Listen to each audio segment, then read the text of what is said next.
Assalamualaikum warahmatullahi wabarakatuh. Perkenalkan, nama saya Wardatul Mutmainah dengan NIM A1A322029 dari Program Studi Pendidikan Pancasila dan Kewarganegaraan Universitas Jambi. Baiklah, di sini saya akan membahas tentang analisis atau kesimpulan dari buku yang berjudul Hukum Kebendaan karya dari Rahmadi Usman SHMH yang diterbitkan oleh Sinar Grafika. Yang mana buku ini merupakan karya komprehensif yang membahas aspek-aspek hukum kebendaan di Indonesia berdasarkan Kitab Undang-Undang Hukum Perdata atau KUH Perdata.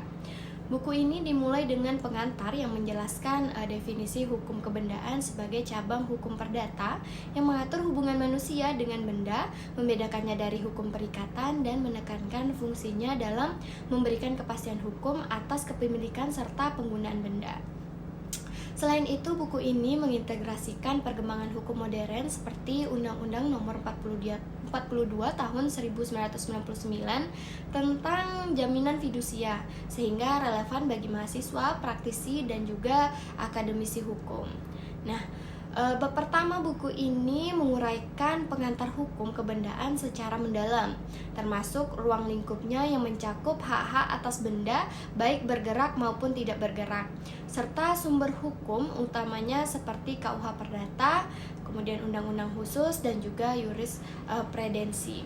Penulis menjelaskan bahwa hukum kebendaan bertujuan untuk menjaga keseimbangan antara kepentingan individu dan masyarakat dengan contoh-contoh praktis yang memudahkan pemahaman bagi pembaca awam hukum. Nah, jadi bab ini juga membahas perbedaan mendasar antara hukum kebendaan dan hukum obligasi, di mana yang pertama fokus pada hak mutlak atas benda, sedangkan yang kedua pada hukum kontraktual.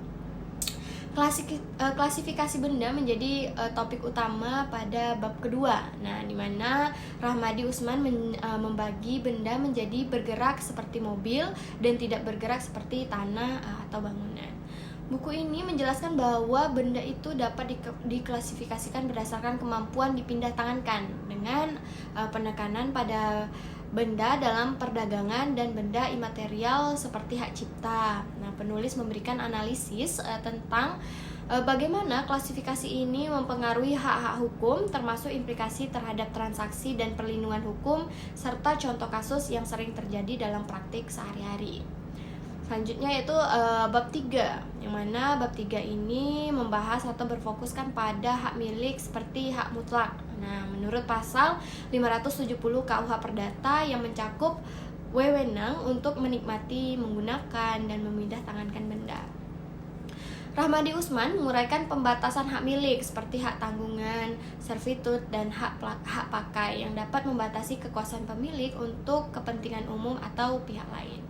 Buku ini juga membahas cara-cara memperoleh hak milik yang sah, nah termasuk pembelian, kemudian pewarisan atau penguasaan dengan diskusi tentang resiko sengketa dan perlindungan hukum bagi pemilik yang sah. Nah, hak-hak atas benda lainnya dibahas dalam bab keempat, nah termasuk hak pakai yang memungkinkan penggunaan benda orang lain tanpa mengubah substansinya. Seperti apa? Nah, contohnya adalah hak sewa, yang mana mengatur kontrak sewa menyewa dengan hak dan kewajiban penyewa serta pemilik.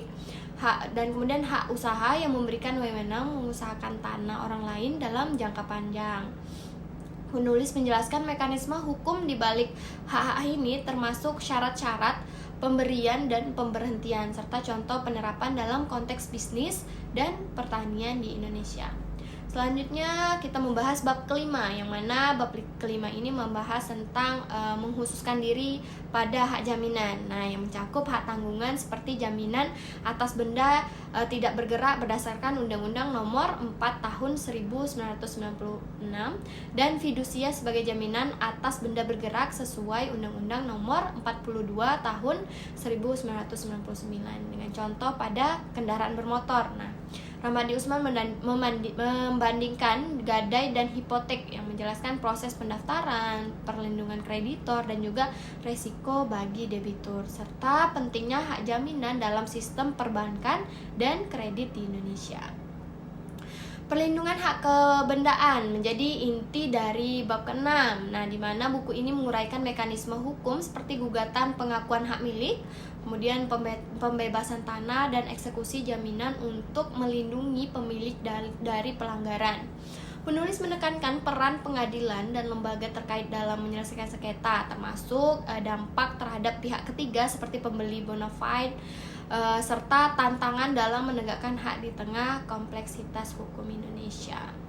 Selanjutnya kita membahas bab ke-7, yang mana pada bab ini membahas perkembangan dan isu kontemporer, termasuk integrasi hukum kebendaan dengan hukum lingkungan, hak asasi manusia dan juga ekonomi digital, seperti hak atas data sebagai benda imaterial.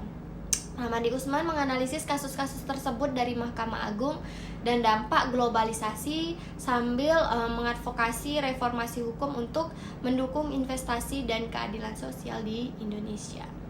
Kesimpulan buku ini menegaskan pentingnya hukum kebendaan dalam menjaga stabilitas ekonomi dan sosial dengan penjelasan yang didukung oleh pasal-pasal KUH Perdata dan undang-undang yang terkait.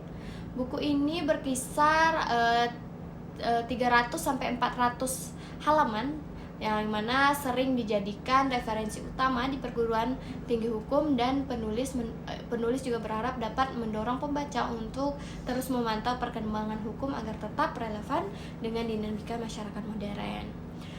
Kalau dari sejarah keseluruhan, buku ini memberikan pandangan holistik tentang hukum properti di Indonesia dengan bahasanya yang jelas, contoh kasusnya, dan analisis kritis yang membuatnya berguna bagi siapa saja yang ingin memahami aspek hukum ini secara mendalam.